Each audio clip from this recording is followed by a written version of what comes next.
ನವಚೇತನ trust Hunsur ವತಿಯಿಂದ 2026ನೇ ವರ್ಷದ calendar ಅನ್ನು ಹುಣಸೂರಿನ ಭಗೀರಥ ಸ್ನೇಹಜೀವಿ ಮಾಜಿ ಶಾಸಕ ಎಚ್.ಪಿ. ಮಂಜುನಾಥ್ ಬಿಡುಗಡೆ ಮಾಡಿ ನವಚೇತನ ಟ್ರಸ್ಟ್ ಸಮಾಜದ ನೊಂದವರ, ಬಡವರ, ಶೋಷಿತರ ಸೇವೆ ಮಾಡಲಿ ಎಂದು ಹಾರೈಸಿದರು. ಸಮಾಜ ಸೇವಕರು, ಉದ್ಯಮಿಗಳು ಆದ ತರೀಕಲ್ ರಾಜುರವರು ಸಾಧನೆ ಇಲ್ಲದೆ ಸತ್ತರೆ ಆ ಸಾವಿಗೆ ಅವಮಾನ, ಆದರ್ಶ ಇಲ್ಲದೆ ಬದುಕಿದರೆ ಆ ಬದುಕಿಗೆ ಅವಮಾನ ಎಂಬ ಅಂಬೇಡ್ಕರ್ ಸ್ಲೋಗನ್ ಹೇಳಿ ಈ ನವಚೇತನ ಟ್ರಸ್ಟ್ ಜೊತೆ ನಾನು ಯಾವಾಗಲೂ ಇರುತ್ತೇನೆ ಎಂದು ಶುಭ ಹಾರೈಸಿದರು. ಹನಗೂಡಿನ ಎನ್ಜಿಎಂ ಆಸ್ಪತ್ರೆಯ ಎಂಡಿ ಕಾಯಕಯೋಗಿ ಪ್ರಶಸ್ತಿ ಪಡೆದಿರುವ ಡಾಕ್ಟರ್ ಜೋಗೇಂದ್ರನಾಥ್, ಹುಣಸೂರಿನ ಕಾವೇರಿ ಆಸ್ಪತ್ರೆ ಡಾಕ್ಟರ್ ಲೋಹಿತ್ ಟ್ರಸ್ಟ್ನ ಬಗ್ಗೆ ಮೆಚ್ಚುಗೆ ವ್ಯಕ್ತಪಡಿಸಿದರು.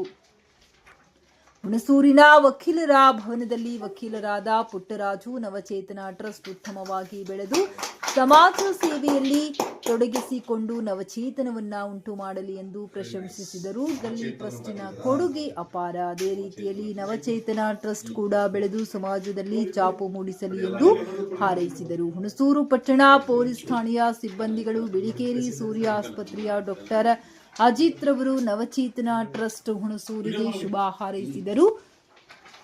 ನವಚೇತನ ಟ್ರಸ್ಟ್ನ ಅಧ್ಯಕ್ಷರಾದ ರಾಜೇಶ್ ಶಾಸ್ತ್ರಿ ಅವರು ಮಾತನಾಡಿ, ಈ ಟ್ರಸ್ಟ್ನ ಮೂಲ ಉದ್ದೇಶ ಅನಾಥ ಮಕ್ಕಳನ್ನ ಗುರುತಿಸಿ ಅವರ ಭವಿಷ್ಯವನ್ನ ರೂಪಿಸುವುದು, ಅನಾಥಾಶ್ರಮಗಳೊಂದಿಗೆ ಕೈಜೋಡಿಸುವುದು, ಬಡವರು, ನಿರ್ಗತಿಕರು ಹಾಗೂ ಕೂಲಿ ಕಾರ್ಮಿಕರು ಹೀಗೆ ವಿವಿಧ ರೀತಿಯ ಸಮಾಜಮುಖಿ ಕೆಲಸ ಕಾರ್ಯಗಳಲ್ಲಿ ತೊಡಗಿಸಿಕೊಂಡು ಕೆಲಸ ಮಾಡುವ ನಿಟ್ಟಿನಲ್ಲಿ ನವಚೇತನ ಟ್ರಸ್ಟ್ ಉದಯವಾಗಿದೆ. ಈ ಟ್ರಸ್ಟಿನಲ್ಲಿರುವ ಎಲ್ಲ ಸಮಾನ ಮನಸ್ಕರು ಸದುದ್ದೇಶ ಮತ್ತು ಉತ್ತಮ ಬೆಳವಣಿಗೆಯಿಂದ ಕೈಜೋಡಿಸಿದ್ದು ನನ್ನ ಎಲ್ಲಾ ಸಹೋದ್ಯೋಗಿ ಟ್ರಸ್ಟ್ಗಳಿಗೆ ಅಭಿನಂದನೆ ಸಲ್ಲಿಸಿದ್ದೇನೆ ಎಂದರು.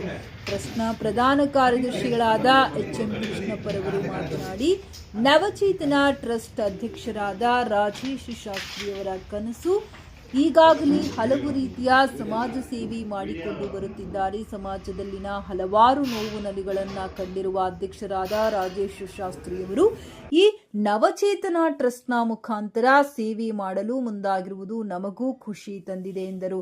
ಈ ಟ್ರಸ್ಟಿನಲ್ಲಿ ಗೌರವಾಧ್ಯಕ್ಷರಾಗಿ ಸರ್ದಾರ್ ಅಹಮದ್, ಅಧ್ಯಕ್ಷರಾಗಿ ರಾಜೇಶ್ ಶಾಸ್ತ್ರಿ, ಉಪಾಧ್ಯಕ್ಷರಾಗಿ ಶಿವಣ್ಣ, ಪ್ರಧಾನ ಕಾರ್ಯದರ್ಶಿಗಳಾಗಿ ಎಚ್.ಎಂ. ಕೃಷ್ಣಪ್ಪ, ಜಂಟಿ ಕಾರ್ಯದರ್ಶಿ ವಿಶ್ವನಾಥ್, ಸಂಘಟನಾ ಸಂಚಾಲಕರಾಗಿ ಫಾಸ್ಟರ್ ಗಿರೀಶ್, ಸಂಘಟನಾ ಕಾರ್ಯದರ್ಶಿಯಾಗಿ ಮುಳ್ಳೂರ್ ಗಿರೀಶ್, ಖಜಾಂಚಿ ಯೋಗೇಶ್ ಬಿ, ಸಾಮಾಜಿಕ ಜಾಲತಾಣ ನಿರ್ವಾಹಕರು ಮಹದೇವಸ್ವಾಮಿ, ನಿರ್ದೇಶಕರಾದ ಅಭಿಷೇಕ್, ಸಿಎಸ್ ಕುಮಾರ್, ಮಂಗೇಶ್, ಲೋಕೇಶ್, ಹಳೇಪುರ ಹಾಗೂ ರಕ್ಷಿತ್ ಕುಮಾರ್ ಉಪಸ್ಥಿತರಿದ್ದಾರೆ.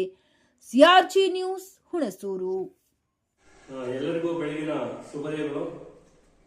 ನವಚೇತನ ಟ್ರಸ್ಟ್ ಹುಣಸೂರು ಇವರ ವತಿಯಿಂದ ಈ ದಿನ ಕ್ಯಾಲೆಂಡರ್ ಬಿಡುಗಡೆ ಕಾರ್ಯಕ್ರಮವನ್ನು ಹಮ್ಮಿಕೊಂಡಿದ್ದಾರೆ. ಸೊ ನಾನು ಕೇಳಿದೆ, ಏನು ನವಚೇತನ ಟ್ರಸ್ಟ್ ನ ಉದ್ದೇಶ ಏನು ಅಂತ ಹೇಳಿ. ಇವರ ಉದ್ದೇಶ ಏನಪ್ಪಾ ಅಂದ್ರೆ ಬಡ ವಿದ್ಯಾರ್ಥಿಗಳನ್ನು ಗುರುತು ಮಾಡುವಂಥದ್ದು, ಏನಾಗುತ್ತೆ ಟ್ರಸ್ಟ್ ವತಿಯಿಂದ ಇವರು ಸಹಾಯ ಮಾಡುವಂಥದ್ದು. ಇದು ನಿಜಕ್ಕೂ ಇದು ಒಳ್ಳೆಯ ಬೆಳವಣಿಗೆ ಅಂತ ಹೇಳಕ್ಕೆ ನಾನು ಈ ಸಂದರ್ಭದಲ್ಲಿ ಹೇಳಕ್ಕೆ ಬಯಸ್ತೇನೆ. ಸೊ ಈ ರೀತಿ ಸಾಮಾಜಿಕ ಕೆಲಸ ಕಾರ್ಯವನ್ನು ನೀವು ಮಾಡ್ತಾ ಇದ್ರೆ ನಿಮ್ಮ ಹಿಂದೆ ನಾವು ಯಾವಾಗಲೂ ಕೂಡ ಜೊತೆಲಿ ಇರ್ತೀವಿ ಅಂತ ಹೇಳಕ್ ನಾನು ಬಯಸ್ತೇನೆ. ನೋಡಿ, ಇವರು ಒಂದು ಕೊಟೇಶನ್ ಹಾಕಿದ್ದಾರೆ, ಸಾಧನೆ ಇಲ್ಲದೆ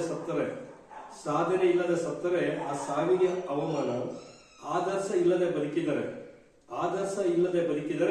ಆ ಬದುಕಿಗೆ ಅವಮಾನ ಅಂತೇಳಿ. ಇದು ಬಾಬಾ ಸಾಹೇಬ್ ಅಂಬೇಡ್ಕರ್ ಹೇಳಿದಂತ ಮಾತು ಬಹಳ ಬ್ಯೂಟಿಫುಲ್ ಆಗಿರುವಂತದ್ದು.